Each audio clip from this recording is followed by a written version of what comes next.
Malam itu, udara di lereng Gunung Lawu terasa lebih pekat dari biasanya. Dinginnya bukan sekedar suhu yang turun, melainkan jenis dingin yang seolah mampu menembus pori-pori dan membekukan sumsum tulang. Rina, mahasiswi berusia 20 tahun yang sedang melakukan riset antropologi, berdiri mematung di ujung jalan setapak desa Kalimati. Di depannya, berdiri sebuah bangunan yang menentang segala logika arsitektur manusia. Penduduk setempat menyebutnya Omah Tan Polawang, rumah tanpa pintu. Pernahkah kalian merasa diawasi oleh sesuatu yang bahkan tidak memiliki mata? Itulah yang dirasakan Rina saat menatap dinding beton tinggi yang mengelilingi rumah megah itu. Tidak ada gerbang, tidak ada pintu kayu jati yang kokoh, bahkan tidak ada lubang kunci. Hanya ada tembok abu-abu kusam yang ditumbuhi lumut kerak, dengan beberapa jendela tinggi di lantai 2 yang tertutup rapat oleh tirai beludru merah kusam. Mengapa seseorang membangun rumah semegah ini tanpa memberikan akses bagi siapapun untuk masuk atau keluar? Berdasarkan catatan lama yang Rina temukan di arsip desa, rumah ini berkaitan erat dengan praktek kandang bubrah.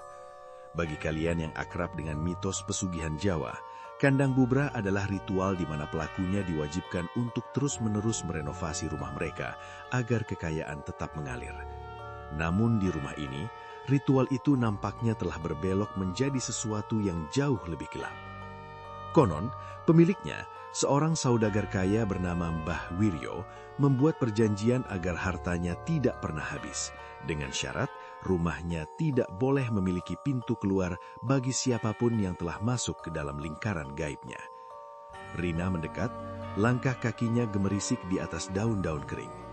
Bau melati yang terlalu tajam, jenis bau yang biasanya menandakan kehadiran sesuatu yang tak kasat mata, mulai menyerang indera penciumannya. Bau itu bercampur dengan aroma amis yang samar, seperti daging yang dibiarkan membusuk di ruang tertutup. Suhu di sekitar Rina mendadak turun drastis. Ia bisa melihat uap napasnya sendiri keluar dari mulut, padahal ini baru pukul 7 malam. "Rina, jangan terlalu dekat," bisik suara hatinya. Namun rasa ingin tahu yang besar mengalahkan rasa takutnya. Ia melihat sebuah celah kecil di bawah jendela lantai bawah, seolah-olah tembok itu retak karena usia. Namun saat ia mengintip ke dalam, ia tidak melihat kegelapan. Ia melihat cahaya lilin yang temaram dan mendengar suara cakaran halus yang konsisten. Srak, srak, srak. Suara itu terdengar seperti kuku manusia yang mencoba menggali keluar dari balik tembok beton. Rina menempelkan telinganya ke dinding dingin itu. Tiba-tiba, suara cakaran itu berhenti. Hening yang tercipta terasa lebih menyakitkan daripada suara berisik tadi. Kemudian, sebuah bisikan lirih terdengar tepat di balik tembok tempat telinga Rina menempel. "Bantu, aku buka jalannya." Rina tersentak mundur. Jantungnya berdegup kencang hingga terasa sakit di dadanya. Siapa yang ada di dalam? Bagaimana mereka bisa bertahan hidup di rumah tanpa pintu? Ia teringat cerita penduduk desa tentang hilangnya beberapa pendaki dan warga lokal dalam 10 tahun terakhir. Apakah mereka semua terjebak di sana, menjadi bagian dari fondasi rumah yang terus tumbuh ini? Tanpa ia sadari, tangannya menyentuh bagian tembok yang terasa lembab dan hangat, kontras dengan bagian lainnya yang sedingin es. Tembok itu berdenyut. Ya, berdenyut seperti jantung yang berdetak pelan. Rina mencoba menarik tangannya, namun telapak tangannya seolah terhisap oleh permukaan semen itu. Rasa panik mulai menjalar.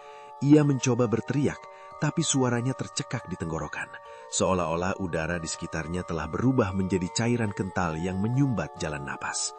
Secara perlahan, tembok di depannya mulai melunak, berubah tekstur menjadi seperti daging manusia yang pucat.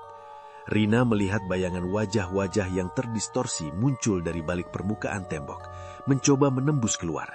Mata mereka kosong, mulut mereka menganga lebar dalam teriakan tanpa suara. Inilah rahasia pesugihan kandang bubrah di tempat ini. Rumah ini tidak dibangun dari semen dan batu bata, melainkan dari sukma-sukma yang dikorbankan untuk menjaga kemegahan yang semu. Tiba-tiba, sebuah tarikan kuat menarik tubuh Rina ke depan. Setengah lengannya kini sudah tenggelam di balik tembok yang kini berbau kemenyan dan darah segar. Di saat kritis itu, ia melihat ke arah jendela lantai 2. Tirai merah itu tersingkap sedikit. Di sana, seorang pria tua dengan pakaian adat Jawa lengkap berdiri menatapnya dengan senyum yang tidak sampai ke mata. Itu Mbah Wiryo. Tangannya memegang sebuah keris yang dibalut kain kuning dan ia tampak sedang merapal mantra. Satu lagi pintu yang tertutup, satu lagi nyawa yang menetap. Gumam pria itu, suaranya bergema di kepala Rina seperti ribuan tawon yang mengamuk. Dengan kekuatan terakhir, Rina merogoh saku jaketnya dan mengambil korek api gas. Ia menyalakan api itu ke permukaan tembok yang seperti daging tersebut. Terdengar pekikan melengking yang memekakkan telinga, suara yang bukan berasal dari manusia maupun hewan. Tembok itu mengerut kesakitan, melepaskan hisapannya pada tangan Rina. Rina jatuh terduduk, terengah-engah. Ia tidak menunggu sedetik pun untuk segera bangkit dan lari sekencang-kencangnya menuju pemukiman warga. Ia tidak berani menoleh ke belakang, namun ia bisa merasakan kehadiran sesuatu yang besar sedang mengejarnya, merangkak di antara pepohonan dengan suara tulang yang berderak. Sesampainya di rumah kontrakan, Rina segera mengunci pintu dan jendela. Ia gemetar hebat di bawah selimut. Namun saat ia mencoba menenangkan diri, ia menyadari sesuatu yang mengerikan. Suasana di dalam kamarnya terasa sangat sunyi, terlalu sunyi.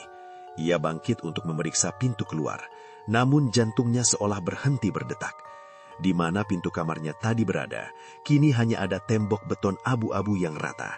Tidak ada kusen, tidak ada pintu kayu jati yang kokoh, bahkan tidak ada lubang kunci. Hanya ada tembok abu-abu kusam yang ditumbuhi lumut kerak dengan beberapa jendela tinggi di lantai 2 yang tertutup rapat oleh tirai beludru merah kusam. Mengapa seseorang membangun rumah semegah ini tanpa memberikan akses bagi siapapun untuk masuk atau keluar? Rina menoleh ke arah jendela, dan pemandangan di luar jendela bukan lagi jalanan desa, melainkan interior rumah mewah yang ia lihat tadi. Ia melihat Mbah Wiryo berdiri di sudut ruangan, masih dengan senyum yang sama, sambil memegang sebuah kunci emas yang kini ia patahkan menjadi 2. Selamat datang di rumah baru Rina. Di sini tidak ada yang perlu pergi, karena di sini pintu hanyalah sebuah kenangan. Bau melati kini memenuhi seluruh ruangan, dan dari balik tembok yang baru saja menutup, suara cakaran halus itu kembali terdengar. Serak, serak, serak. Kali ini suara berasal dari kuku Rina sendiri, yang tanpa disadari mulai menggaruk beton yang mencari jalan keluar yang sudah tidak ada lagi.